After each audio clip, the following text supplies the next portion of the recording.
Bryson. Your dad and I decided that all you boys are gonna be Eagle Scouts because we believe this will help prepare you for the real world, be a huge accomplishment, and help launch you into adult life. No thanks. I don't like doing scout camps. It's too intense for me.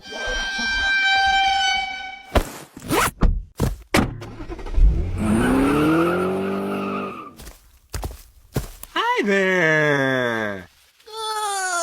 Hi, I'm Bryson, and my parents forced me to occasionally sleep outside in the middle of nowhere and called it Boy Scouts, despite my massive amount of weeping, wailing, and gnashing of teeth. And oh boy, do I have some stories about it. But as a gateway, they had me do Cub Scouts. The best thing I could say about Cub Scouts was that at least it was more chill. It was more like, okay kids, today we're gonna do some bird watching and learn to tie a knot. But then Boy Scouts were like, build an ice igloo and sleep in it, or you'll die.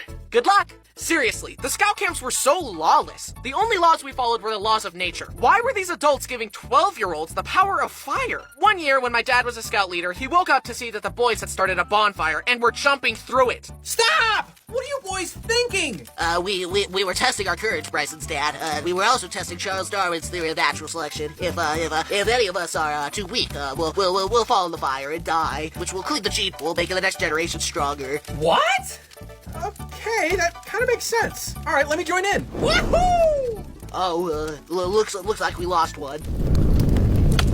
I was eased into scouts at a thing called Cub Scout Day Camp, where you would show up, do activities as a group like the Ring Gutter Regatta, Duck Duck Goose, and tying knots. Then, at night, your parents would pick you up and take you back to your air-conditioned house. So you didn't actually have to sleep in the dirt. I remember being so jealous of the kids who had Lunchables. I was sitting there with a BLT sandwich with apple slices, a homemade cookie in the shape of a heart, and a handwritten note from my mom telling me how much she loved me. And meanwhile, Tyler had this. What a ripoff!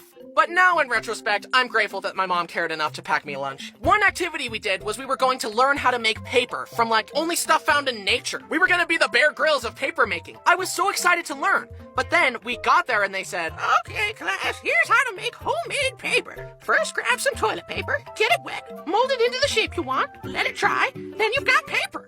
Excuse me? That's like saying, Here's how to make a chair from scratch. First, grab a chair, and voila, you've made a chair. one useful thing they taught me was how to safely carve wood with a knife. Always aim the sharp end away from your body, and then stick the sharp end into another scout to conquer them. I was cruising through the Cub Scout ranks. Tiger, wolf, bear, Weebelo. Still don't know what that is. But then I had to evolve from a fun, relaxed Cub Scout into a Hard, manly Boy Scout. and that meant going on campouts where I had to sleep in the wilderness. Dun, dun, dun! Going on scout camps was really scary and anxiety-inducing for me. I was a really sensitive kid, so even just one-night camping trips were a nightmare for me. I was small and weak, so I couldn't hike as far as the other boys. I had gone on a few one-night trips begrudgingly, but when they announced a week-long backpacking/camping trip, I begged my parents to let me stay home in the air conditioning and indoor plumbing. After much deliberation, they finally said I could stay home. I was so relieved. But then, I stupidly tried to push my luck. This was around the time that the Nintendo 3DS was the hot thing that I desired more than anything in the whole world. So I asked, "Mom, Dad, can I get a 3DS, please?" I'll buy you a 3DS Really? if you go to scout camp. No! Can't I just get it for Christmas or something? No, if you want one, you need to go on this scout camp. Show us how unreliant you are on technology, and in return, we'll buy you more technology. This was such an ordeal for little me. I wanted the 3DS so much, but I despised scout camp. My mind raced trying to figure out a solution. Maybe I'll mow people's lawns for money and do lemonade stands. I'll save up the money to buy it myself. No! If you don't go on this scout camp, so long as you live under my roof, you will never own a 3DS. I won't let you buy one even if you earn your own money. This was a huge blow. I was devastated, and tragically, this was during the time when I still thought adults knew everything. And for some reason, I assumed that Dad could actually enforce this outlandish rule. I was trapped. I had to go. My parents said that the only way I could get a 3DS was if I went on this trip. Your parents are buying you a 3DS for this? My parents forced me to go or I'd be grounded all summer. Anyway, you want some cold pizza sauce and cheese on a cracker from my Lunchable? And then, every morning, we woke up, packed everything up, and hiked for 12 miles every day. Then set up camp again. And I hated hiking. Everyone was always like, "What a great view." But I was like, "The view is never worth it." But nowadays, I like hiking in views. Of course, my legs are so long now that I only have to take 3 steps and I'm there. But back then, I had little legs. I was so small and weak week that the other scouts had to help carry my stuff, and I still feel bad about it. I'm so sorry for being small and useless, guys. I honestly wonder why I didn't get called a twerp more often, because I was one. It was probably a good thing I was so shy and quiet, because if I had let my true annoying self shine through, the other scouts probably would have killed me with hammers while the leaders laughed and said, Boys will be boys. Ma'am, your son is throwing rocks at the other children's heads. Oh, boys will be boys. No, teach them how to not do stupid stuff. Billy, stop throwing rocks and be nice. But I love myself just the way I am. Well, the way you are right now sucks. Do better. Try harder. No! You will learn respect, and suffering will be your teacher.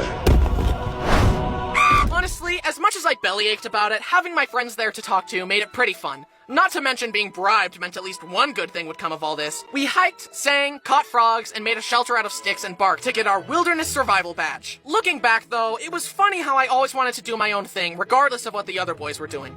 They all decided to go skinny dipping in a pond, and I was like, no way am I doing that! But then, Travis lost his swimsuit in the pond and had to streak back to his tent, and we later learned that the pond had leeches in it. The other boys wanted to stay up and make s'mores, and the leaders were gonna teach us some life lesson about not swimming in leech-infested waters or something. And I was like, no, I'm tired, I'm going to bed. Then on the drive home, we stopped at a burger place, and our leaders challenged us all to eat a burger with 4 patties. But I knew my weak stomach couldn't handle that, so I said, no thank you, and got a normal burger. And then everyone told me to go to college, and I was like, no, I'm gonna be a YouTuber. And then the IRS told me to stop committing felony tax evasion, and I said, try and stop me! That's a joke, I love paying my taxes. But I did it. I finished the trip. Then I got home and was given a 3DS. Yippee! I'm never going camping again!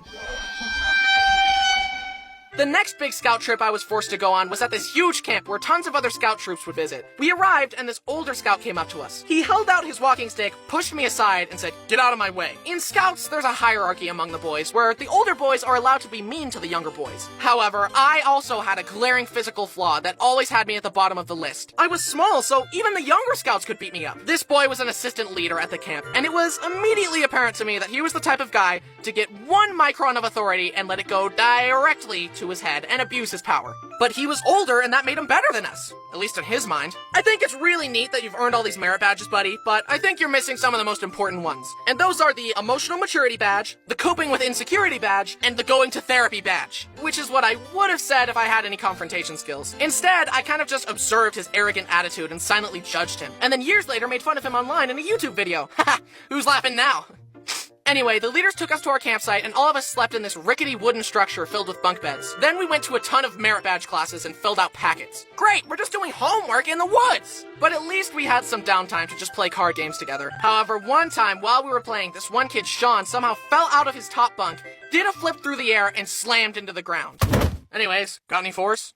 No. I continued through the Boy Scout ranks reluctantly and against my will, and I had to get interviewed to become a Life Scout. But in case you forgot, I was a shy little guy. The scout leaders asked me what I learned and what requirements I did and blah blah blah. Then one of the leaders said, can I give you some advice? You could work on your eye contact. Oh. And from that point on, I've been really good at eye contact. Sometimes being told to cut it out is the solution. Look at my eyes! Look at them! See into my soul! The next big camp was a few years later. I was 16 and the leaders were like, hey kids, today we're gonna learn how to shoot a shotgun. And this was at a point where I still thought adults had it all figured out, so I was like, okay, seriously, why were they letting 16-year-old boys wield shotguns? Luckily we were okay, but what if one of the boys was feeling a little rambunctious that day? Or if they let their intrusive thoughts win? Young boys don't understand consequences yet. I'm 22 and I still don't understand them. Anyway, they gave me the gun and threw a clay pigeon for me to shoot. I hit it! My very first shot, and I hit it! And then I missed the next 9 shots. 10% ain't bad. It's better than most of my school assignments. Then it came time to do an Eagle Scout project. So with a lot of help from my parents, I built some shelves to help my middle school organize their theater stuff. I had done it. I earned the rank of Eagle Scout. And now I love camping. I'm so prepared for the real world now. Can we see your resume? And what experience do you have that you believe will help you excel in this role? I don't have a resume or any applicable experience, but check out this square knot though. Honestly though, I don't think I deserve this award. I can't even start a fire on my own. And I'm not very trustworthy, loyal, helpful, friendly, courteous, kind, obedient, cheerful, thrifty, brave, clean, or reverent. My mom was the one that pushed for it, and I guarantee you that without her constant help with merit badges, camping gear, packing lists, and encouragement, I would not have earned this. She also helped my 3 brothers earn their awards, and I guarantee you that she can survive in the wilderness longer than me. She's the real Eagle Scout, not me. And so, by the power vested in me, by me, I officially revoke my Eagle Scout status and I award it to my mom. The moral of the story is that it's okay for your parents to force you to try new things sometimes. Maybe you'll make a video about it later. Okay, that's all the time I've got. I've got to get back to playing Animal Crossing New Leaf on my Nintendo 3DS.